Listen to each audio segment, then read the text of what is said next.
Alright, Rabblecast listeners, this is Myke Quest here with another straight shooting, and this episode I have Al Snow. Yes. Al, I'd like to thank you very much for doing this little interview for me. I would like to thank you. Oh, is it going to be one of these again? No, it's not even. Okay, because I had one with Anderson, and he was just like, "Oh no, it's your pleasure. Don't worry." It's far more entertaining. Okay, so Al, this is pretty much just a rundown of how you got into the business and what you've done for the business. I haven't done much, except for try to make a living off of it for 28 years. You've worked myself out over and over again, and will continue to until I am so far broke down and decrepit to where I can't even perform properly, which is probably at this moment. And, but I'll continue to just suck the life out of the business as much as possible, just to keep all of you young guys down. Oh, thank you very much. So, sure. You got started by doing the tryout camp with Ole and Gene Anderson. I did, and got stretched, and had my nose broke, and I was bitten at several places on my back, and threatened to have my eye poked out, and then you know, ran to death, and 500 squats and 400 push-ups and all that stuff, and I was sent home. And at that time, the reason why was because it was harder to get in the wrestling business than it was to be a made man in the mafia. The business was protected from the standpoint that you didn't just let anybody in. So it took a lot of time and effort to get in, and I found a guy that was willing to train me and take responsibility for me, because at that point in time, you hear me all the time on Tough Enough calling my kids, because I was their dad. I didn't take them to raise. They're not my children, but I was responsible for everything and what they did in the business from that point forward. So they would be referred to as my kids. I'm 47. I've been in the business going on my 29th year, and the guy that broke me in, I'm still referred to as his kid. So, and that would be Jim Lancaster. Jim Lancaster. So if I say something on here or do something in the ring or TV or something that one of the old timers wouldn't agree with, they'd call him up and say, "Jim, did you see what your kid did, or did you hear what your kid said?" And then I get a phone call from him, because it's a reflection on him. Huh. He was held accountable. So that's kind of went by the wayside, which is unfortunate. And I think that's what's led to the degradation of the business, is people being held accountable for who they bring in to the business. That's a very responsible thing, and something for knowledge of the fans and other workers who need to learn stuff like this for the business. Now, Jim taught you in the Ohio area and how to do business, and from early 80s, we started in 1982. 82. And you bounced around for a little bit with the indies, back and forth here. There weren't indies, there were territories at that time. For the largest portion of my, at the beginning of my career, probably 6, 7 years. It was probably not until about 8 years in that the indies, or the territories, really totally dissolved. They were called outlaws at that point in time, because they were operations that ran outside of organized promotions. So they were called outlaws at the time, but then they started becoming more independents, meaning that they were independent from any affiliations. Okay. To any one company, or any one promotional group, like WWF or NWA was an actual group, an association. And even AWA was usually, you had promoters within AWA, but Vern Gagne was the guy, was the main office, and then promoters worked towns, and then gave the majority of the money to Vern, and they took a percentage. That's how things worked in all territories. All territories. Yeah. So then those promoters would go out on their own. They became independent, which was where the term indies came from. Pretty good lesson. I didn't know that much about. Well, I know about the territories, but I didn't know how it broke down from territories to independence. Yeah. From pretty much doing the territories, you did tours of you did tours of Japan, and you did a match with Sabu, and Sabu talked to you about doing ECW.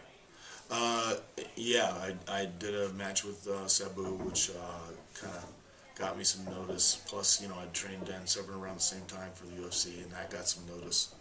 And Sabu had talked to Paulie about bringing me in, and I came in the first run in ECW, and while there, made the appearance on the UFC pay-per-view, which Cornette had seen. I knew Cornette for years prior to that, but he had never had any interest, because I'd always focused on just wrestling, and not on a persona or a personality or anything that would have been he could have seen how he could make money with. And I have a tendency, I think it was a shock, to be a bit of a smartass. And and just by nature, you know. Yes. I blame it all on my mom. but I hate her. With Jim Cornette, he brought you into Smoky Mountain Wrestling. And they did because he had seen me interject myself on an interview that Dan was having during the UFC where I made a smart-ass comment, and that gave him the idea to make use of that personality in a wrestling setting, and that gave me the opening to, get some exposure, and more so at that point in time, because I was known as the best kept secret in wrestling, which was a compliment for a while. After a while, it's like it really sucks. I have to say, the first time that I physically have seen you was on ECW. It was around the '95 era, doing the matches with Benoit, Scorpio, and all of the technical wrestlers. And from what I saw, you were amazing in the ring, and I was just wanted to see more. You know, the problem was though, I just wrestled. You didn't have a gimmick or anything. Well, it's not a gimmick. It's something that people relate to, that connect to. Wrestling, they don't, because they don't do it. Baseball, football, basketball all have huge audiences because everybody's done it. Yes. So they relate to what they see on the screen or on the field. Hockey is a bigger sport in Canada than it is in the United States. Why? Because more people play it. Yep. Soccer's bigger all over the rest of the world than it is in the United States because more people play it. Soccer will become a bigger sport because now more kids are playing it, and that's the way it goes. Wrestling, before you step in the ring, there are really only about 8 physical things that anybody has ever done that they can physically relate to, like a headlock, a poke in the eyes, being choked, hair pulls, kicking the balls, things like that. Yes. Aside from that, a punch in the stomach, aside from those things, they've never hit the ropes. They think the ring is a trampoline or a mattress. They have no concept, so the only relatable thing they can connect to is your personality and character, and whether you're out there to win or lose. I focused more on that mechanical, technical aspect for a long period of time, and as a result, people couldn't see anything that would spark their imagination. Promoters, bookers, that they could see where they could utilize it to tell a story and draw money. Yes. When I stopped or started focusing more on that personality, and I always tell people all the time, like. It's not me putting myself over, but because you got to understand that I was brought into the business during a time when guys had been working for 20, 30, 40 years, and this is all they did. One of my main mentors, Al Costello, started in 1939, and that was in Australia, and that was when he would have to travel around the world on a steamer ship. Oh, jeez. And the reason that they call it Australian rules tag team matches is because he brought it here. So, and he was an old hooker, and most of the guys in the business at that time were either hookers or shooters, and so he would show me all kinds of stuff, and I know more stuff I've forgotten more stuff than most people know, as far as mats, wrestling, and hooks, and takedowns, and submissions, and then I started doing all the aerial stuff, and I literally got to the point in Smoky Mountain where I could stand on the outside of the ring apron, and in the center, and then leap up, turn around, land on the top rope, and moonsault in. But I wasn't that much of a draw until I got ahead and started doing this. Yeah. And the more I do this, and the less I did that, the more people related to it. More people related to it because you had...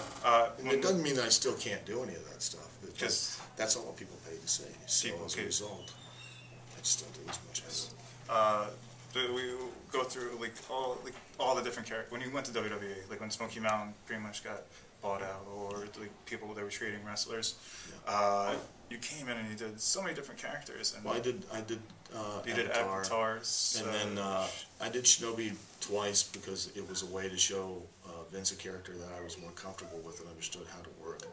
And now, when looking back and with the experience I have, I now know how I could have done the avatar gimmick to where it would have worked. Yeah. Now, which of course that's the way the business goes. Exactly. When you look back, you figure out other things. Of course. When you did the New Rockers as Leaf Cassidy. Yeah, I enjoyed it. The problem was that Marty didn't want to do it to its fullest extent.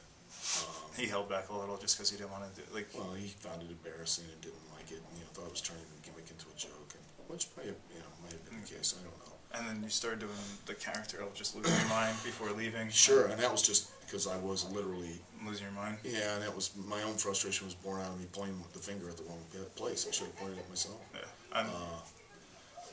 I was also offered a gimmick, the world's greatest Mexican wrestler, where I was going to be, and I've already been a Mexican wrestler once in my career, but I was going to be a Mexican wrestler with a bilingual Puerto Rican midget, seriously, and when they were bringing in Mexicans. Yes. Because I could work. When they were bringing in the midget wrestlers coming in. Well, and the others. What's his name with the black and yellow mask? I forgot his name. He and Cybernetico, and they were bringing those guys in. I was going to be, as a heel, I was going to work with those guys, and I could have done it. And I should have, looking back. But I don't feel really comfortable doing it. I don't like it, and so I didn't do it. But why not? I mean, what did it matter? And then, doing the Leaf thing and going crazy, and I was put on loan to ECW, and I just kept pushing and more until trying to figure out. I tried all kinds of things to show that I'd lost my mind, and even started reading books on abnormal psychology, and I couldn't get people to understand that I was crazy. And it didn't connect. And then I found a styrofoam head, and I remembered a case study about a lady who had a paranoid schizophrenia with a transference disorder, meaning she heard voices from inanimate objects. Yeah, and she transferred her disorder onto to them, saying that they were the ones that were crazy. So in my mind, the head is crazy. I'm not. That reminds me similar to what Kevin Sullivan did when he was doing To the Dark Side. He was also reading books on what to do and do the background knowledge. Yeah. When you finally found Head, you were getting the push in ECW. No, I didn't get a push. You didn't? No. No? None at all. Paulie hated it for a long time. Really? But he would never stop me from doing it. But he said that he didn't like it. He didn't like my manager numerous times. And then finally, he just, I don't know what happened. He just, I guess he must have finally made, it connected with him. He saw something in it, and he was like, oh, you're going to be the next cult babyface. I'm like, yeah, you're mine. I'm schizophrenic. I talk to a head. How am I going to be a cult babyface? But he understood that people related to it, and why they related to it, where I didn't, which is not good. You have to understand what's getting you over, so that you can keep it getting you over, so that then when you start to go down the other side, you can get yourself back over. Oh, wow. And so I never quite picked up on it at first. He did. And he kind of pushed me without pushing me. Like, I never beat anybody, really. You pretty much got, like, the gimmick over? I got the gimmick over, and then he just started, and the thing that really got it over was complete, I call it the divine providence of accident, was that Paul, I can't remember his name, worked with him in the arena when it was going to be the night that Sandman was going to give me the rub or whatever, and he gave me the brainbuster and literally really dislocated my shoulder, like really bad. I mean, it was like jacked up, like stuck, and it took 3 guys to pull it back in, 3 doctors, and so I couldn't work the pay-per-view, and Candido, God bless him, he lobbied for me to get that promo in the back in the locker room. And that was, without realizing it, that was really, and that was how I did every vignette after that, was that the circumstance would be normal, which was all guys in the locker room. Yes. And the only abnormal thing was me talking to a head. So everything would be normal, except for me. I actually remember the promo where you're all beat up looking and you're in the room with, like, arguing with them because I thought that they had stooged me over. Yes. So that was what really got it over. And then I had the one win over Shane, which was just, I ran out on a surprise match in Asbury Park, yes. And then had the match with Shane. Other than that, I would work with Roadkill or those low-level guys. I never... Hoping to push the younger ECW recruit? No. It was just to put me on the card, to have me do some, to put the gimmick out there in some fashion, and then, and then have the match with, because Paulie never really actually... Push. Yeah, he did things with me and utilized the gimmick itself. Yeah, he would pretty much let you ride with that gimmick. Yeah. That's good. Yeah. After doing the ECW stint, you got brought back up to WWE, yeah. And you did the whole head gimmick, and I got over there as well. It did, but again, it was, I didn't see the bigger picture, made mistakes because of my not understanding business and understanding what really got it over, how over it really was, how much I could have, guided and geared that more, things like that. What came upon the Job Squad itself, though? The Job Squad was a smart-ass joke, basically, because, again, that was at a point, and it started in WWF at the time. They had a lot of, they were doing the gang angle, and everybody had a gang, and they even had gangs in the locker rooms, which was stupid. And the guys were walking around believing that they really won matches. And they, you know, guys still do that, which is completely retarded. It's asinine, because there's only one thing that's fake about wrestling, and that's the finish.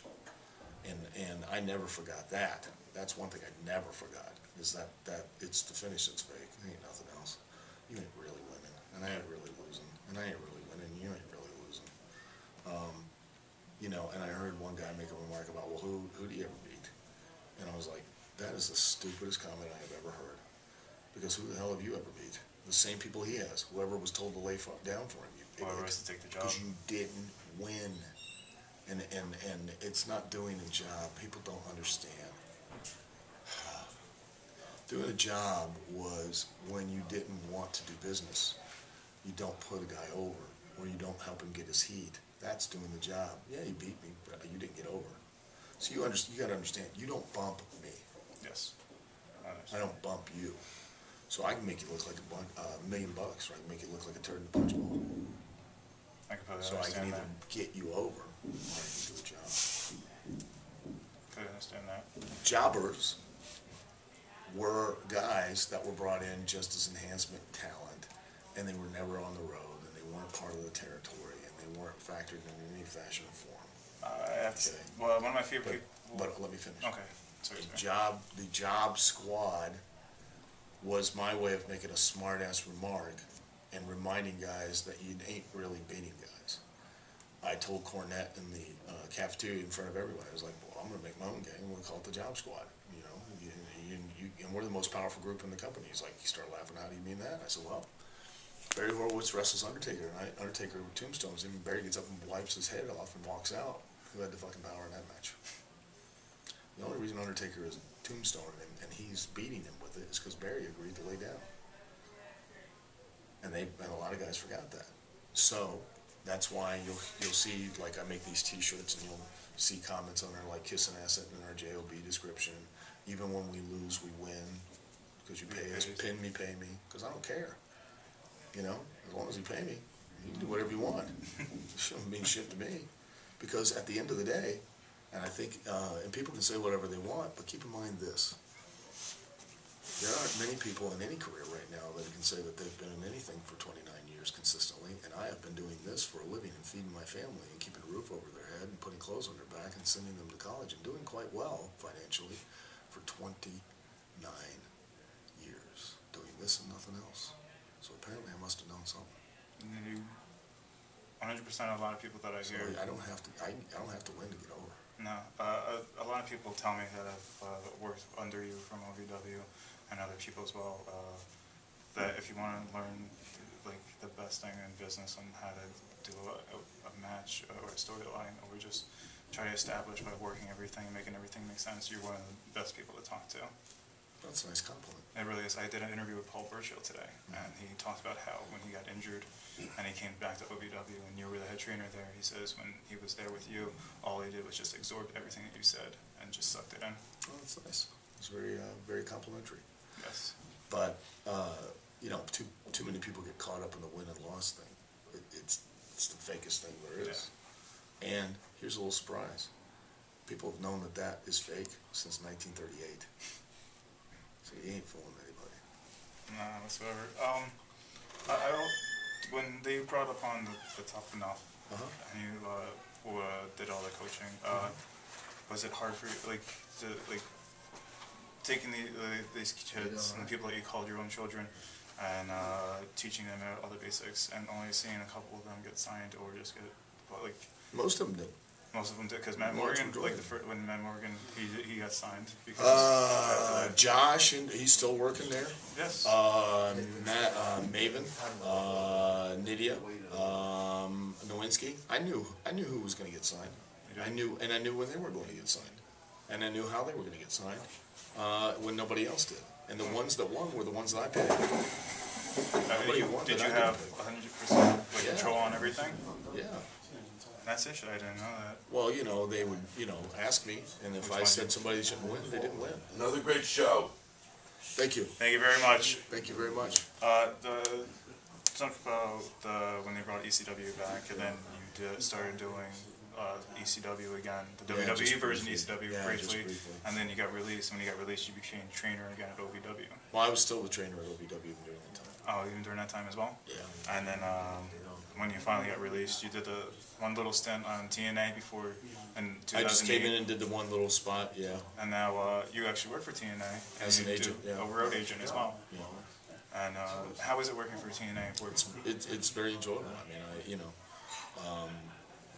it's got its pressures and stresses, but at the most part, it's very. I take the same tack that I took in OVW. That I try to not just help and lay out a match, but to explain really how and why it should work the way it does. Yes. And I enjoy that. I mean, it's a great way to get back to the business. For me, the three goals that I always had when I broke into business almost 29 years ago was that I wanted to have matches that people would remember, which a lot of people do, which is really the biggest compliment to me. Second was to be able to make a really good living, which I've done. At times, I've literally been so hungry that I had to buy a 50-cent sandwich out of a gas station and heat it on the engine of my car, which I called the barbecue. But I've made decent money, gotten to do what I love to do, and then I wanted to leave some kind of mark on the business, and I'm not going to say that I left my mark was like, quiet down, Eric, like a Shawn Michaels or a Harley Race, or my mark is one that I think I'm always entertaining in some fashion for. 2, I believe I'm believable. And 3, I think the biggest mark, though, or legacy I'll have is that people can say what they want, but I'm probably one of the most prolific trainers right now and in quite some time in the business, outside maybe Killer Kowalski, of guys that have been in this business and have done something to some degree and made some kind of money. And that was even before getting involved with OVW. And I, look at those kids, the people that I train, and I feel that that's the way I'm going to leave my mark on the business. And hopefully they'll carry the business forward and keep it in existence well after everybody else is gone. I agree 100% on everything you just said. Well, that makes this interview much easier. Well, no, it's just like even doing an interview and just and sitting here, just a lot of people just, like I said, tell me so much, and just like when you're with Al, just absorb as much as you can, and it's hard to try to sit here and do an interview and try to absorb everything because I'm just like, huh, what just happened? But I'm a magician. I actually in my spare time I'm like a magician for the blind. Seriously. Really? Yeah, they love card tricks. You just have to say ta-da after everything, and they don't know anything happened. It's like, hey, can't believe I just walked into this one. Is this your card? I don't know. It is. Ta-da! Since you took a step back from wrestling and doing more behind the scenes as a road agent. And I'm also trying to train seeing eye midgets. They're great. You also have an acting career as well. Yeah, I do. I'm actually, and that's the direction, and not because I want to be famous. I amazingly have been really famous and still am, shockingly. Lots of people still recognize me. So, it's not the fame thing is not the motivation, but I want to do acting because, for 2 reasons. One, realistically, after almost 29 years of fake fighting another man in underwear for money, what am I going to do in the real corporate world? Well, you can go stand and greet people at the door. Thanks. We're rolling back the prices. Come on in, fat chicks. We got that stretch pants are half off, and trust me, you'll never have them half off because I'll be lucky if they ever peel back down. But it just seemed like a natural extension to what I've been doing for so long, and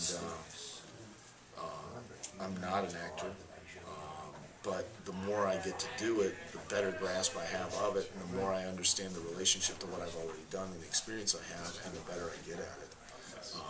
Because it has a different set of rules, a different set of expectations, and pacing and timing and things like that as you do it, and you know, so I've been real fortunate. I get to do, I've gotten to do a lot of movies and things like that I really enjoy. I don't enjoy it as much as the wrestling, because wrestling's its own thing, but it's a different challenge, and it is a lot of fun.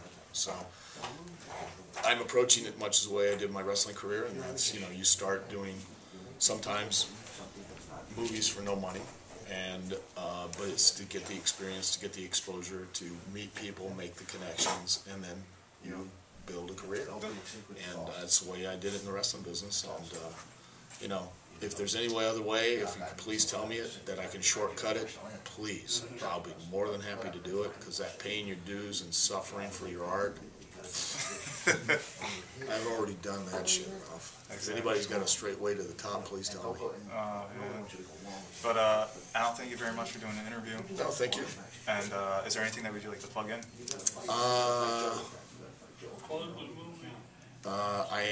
I'm in Witches of Oz, which will be being released in the movie theaters if they don't end up making it a miniseries on TV.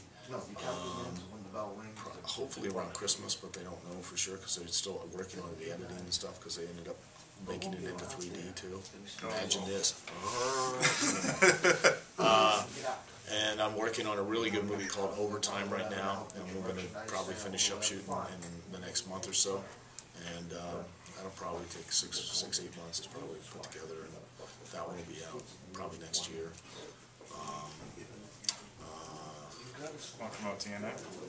TNA, yeah, certainly. You know, it is changing, and it's going in a better direction, and I think that some of those aspects, not all of them, but some of the aspects that a lot of people come up and talk to me about that they miss, they're starting to bring back and incorporate back in, and I think if you're looking for that kind of thing, you know, TNA will be a good alternative for you, and you'll be able to find it there, as opposed to just watching, you know. And I'm not putting WWE down, because please don't misunderstand, I've not watched any wrestling probably 10, 12 years, I don't know. Oh, wow. Only because, and not because I'm bitter, which I have made a conscious effort not to be, because the reason that older guys get bitter is because they're jealous of all you younger guys. Their passion, their desire, they're losing. And athletes, which is what you guys are, you have to face 2 deaths. Terry Taylor said this, you have to reconcile yourself with 2 deaths. A normal person only reconciles themselves with 1, and that's a physical death. We have to reconcile ourselves with 2, and that is the death of our career, and then being able to live a life after that, and until our physical death. And for a lot of us, it's very, very hard. It's very hard. And so they become bitter because they're jealous of the fact that they get to see you living and doing the thing that they still want to do. So they hate it. So they now hate everything and everybody, because and I refuse to be bitter. So that's not why I don't watch TV. Sandy Scott, George Scott's brother, both very famous in the wrestling business when I was in Smoky Mountain Road with him, and he never watched wrestling. And I said, why don't you ever watch wrestling? He said, because I want a life outside of it. He said, I will not allow this to become who I am. I will only let it be what I do. And so many people always let this business become who they are, and it eats them alive. It takes over their life, it destroys their life, and then when it comes to an end, because it will, at some point in time, no matter what level you're doing it, it's going to end. And when it does, you're going to be hollow, and you're going to be empty, and you're going to be bitter, and you're never going to be happy, because it's who you are. And so I'm not going to let that happen. 100% agree. Al? I'm busy with my midgets. I'm busy with my seeing eye dolphins. I'm busy doing magic for the blind. I'm trying to help the community. I'm out there trying to make the world a better place. It's not my fault that it's hard to break the midgets to the harness. You understand? I mean, you've got to think of the advantages. I mean, they would replace helper monkeys. You don't have to worry about them ripping off your face. Granted, unless they get in the liquor cabinet and they're drunk, and then they're rather aggressive. You know, and they're tough to track. I mean, they run under furniture and things like that, but you grab them, and I mean, they are stocky. They're a lot heavier than what you expect. But you get a harness on them, eventually they calm down. And then, they're so much better than a dog because they talk. Granted, you got to teach them not to curse all the time because that's a problem in the malls and the airports. But I am doing stuff beyond, the wrestling business. I have seen eye dolphins, so the blind can also, go out and go swimming, I'm developing earmuffs for the deaf because I figure if the blind have to wear glasses, why don't the deaf have to wear earmuffs? It makes no sense to me. Well, once again, thank you very much. And I hope everything that you do outside wrestling succeeds. Well, I do too, because at this pace, I'm a lock for a Nobel Peace Prize or something at least. If Obama can get one for just winning the presidency, shit, I can for dealing with midgets. Do you realize how much of an aggravation it is to deal with those things? Midgets, we fucking know. Thank you very much. Thank you.